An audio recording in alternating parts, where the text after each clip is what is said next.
C'est l'école un peu.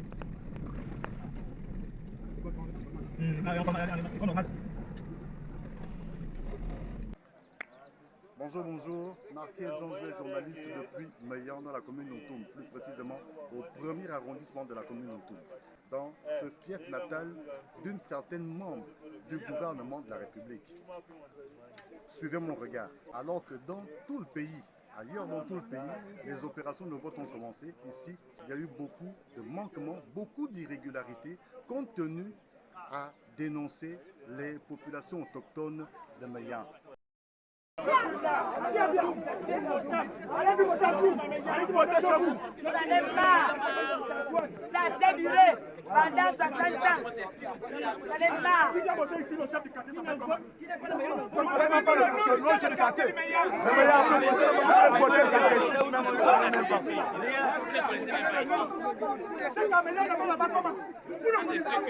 C'est ce que les gens qui ont un esprit attardé. Et cela a commencé, comme vous pouvez le voir sur ces images, du côté même du centre-ville de la commune d'Ontoum, au niveau de la salle polyvalente, où, dit-on, il y aurait eu comme une forme de tripatouillage dans la confection de la composition des différents bureaux de vote.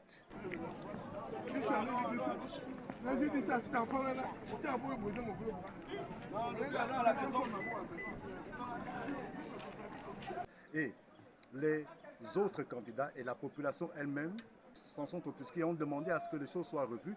Le gouverneur de province a dû faire le déplacement des lieux. Il y a eu des arbitrages et finalement, ce n'est qu'autour de 14 heures que les urnes et tout le matériel électoral ont été acheminés dans cette école de Meillan.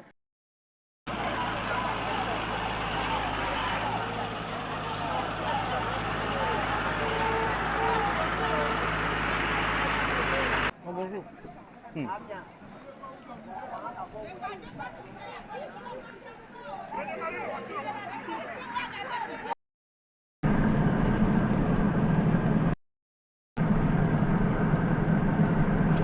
La population autochtone, du moins les autochtones, ont refusé catégoriquement que les électeurs venus d'ailleurs, c'est-à-dire non résidents, non natifs du cru, puissent voter. Je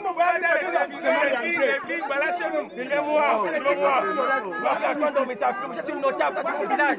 Je m'appelle Stallone. Je suis notable. Je suis à l'Oasis.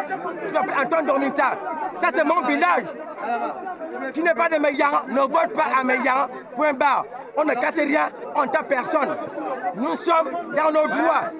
C'est tout, j'ai terminé. C'est son travail. Il va chercher les gens loin. Tu as les gens de ta popularité, C'est vraiment n'importe quoi. C'est comme ça que tu veux gagner une élection. On vous donne comme le mercenaire parce que vous prenez votre...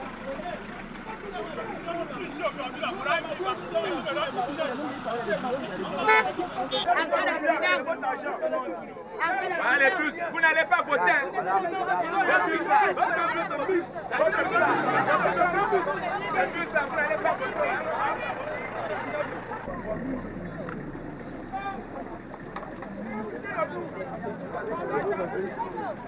Nous sommes un village à moins de 1000 habitants, on se retrouve avec 4000 électeurs. Par quoi? C'est la magie? Bien sûr, c'est quoi? On ne veut plus ça. Les pratiques du PDG, les pratiques, on ne les fait plus. Ça veut dire que si tu amènes les électeurs de Philippe, tu n'as pas confiance à toi-même. Tu n'as pas confiance à ta population. Ça veut dire que toi, tu es responsable de ce que tu fais à la population. Donc nous, on ne peut plus rentrer dans ce jeu politique-là. C'est fini, c'est fini. Oligui a coupé la tête, nous, on doit couper les pieds. Nous sommes face à cette responsabilité. Et il a eu raison. Parce que le président de la République, on l'avait dit de dissoudre. Le PDG, il a dit qu'il ne peut pas dissoudre. Je ne vous laisse pas à votre responsabilité. C'est à nous de le faire maintenant. Voilà les pratiques du PDG qui continuent. Et à la 5e République, on ne veut plus ce genre d'actes. Voilà, je me résume là. Il aura fallu des arbitrages. La police même, présente sur les lieux, n'a pas pu faire fléchir les populations autochtones. Il aura fallu que ce soit un des fils de la localité qui demande à ce que ses frères, ses sœurs, ses oncles, ses tantes, ses grands-pères et grands-mères laissent les autres électeurs qui sont aussi des compatriotes voter. Nous allons vous donner accès à l'école, exercer votre droit, mais de grâce, dès la prochaine révision électorale, que chacun regagne son fief. Il n'y a qu'à ces conditions-là que chacun peut participer au développement de sa localité. Je peux parler aussi. Il n'y a que par cela que chacun peut participer au développement de sa localité. On l'écoute religieusement. Nous allons nous laisser. On l'écoute religieusement. C'est une question. Vous avez répondu. Pour dire qu'en fait, ici, ce que beaucoup ont reproché, ce que beaucoup reprochent toujours à la candidate, ou du moins la députée sortante, ou le député sortant, c'est selon, c'est de n'avoir jamais manifestement fait ce qu'il faut pour permettre à cette localité de bénéficier du lustre qu'elle mérite, de l'attrait qu'elle mérite, parce que le dispensaire ressemble à ceci, l'école ressemble à cela, et ce bâtiment est un don de l'ambassade du Japon. En fait, ici à Meillan, il n'y a pour ainsi dire rien. Regardez vous-même, les pommes qu'on a ici là, l'eau là, on ne boit pas ça, on ne prépare pas avec, on ne se lève même pas avec. Regardez les lampadaires, il n'y a pas. C'est ça, on ne peut pas au Yamba qui nous a mis les lampadaires là, mais depuis les accouches ont crié, on est dans le noir. Regardez les routes, et la route. On n'a pas d'eau. Même comme ça là, on n'a rien. Nous sommes fatigués. Nous vivons des situations aussi. On n'a pas d'eau, on n'a pas d'électricité. Voilà la route. On n'a pas. Nous sommes délaissés par nous-mêmes. Le dispensaire, ça fait 20 ans que ce dispensaire-là ne fonctionne pas. On nous a promis le bon et l'idéal. On a tout voté, on a fait nos devoirs civiques. On a donné confiance une fois. On a donné confiance deux fois. La troisième fois, ça ne se passera pas. Nous dit-on qu'un jeune de la localité aurait voulu investir en réfectionnant un pont et qu'il aurait été sommé d'arrêter les travaux parce qu'il fallait qu'il aille prêter allégeance à la responsable ou responsable politique de la localité. Voilà un pont, parce que vous êtes là, je devais aller vous montrer l'exemple tout de suite là.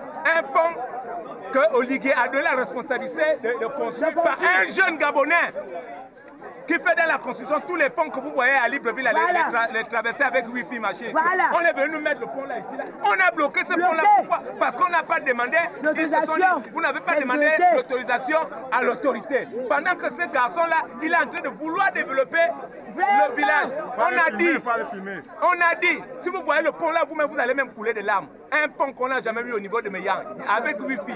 On a dit le pont ne peut plus continuer parce qu'on n'a pas demandé à l'autorité.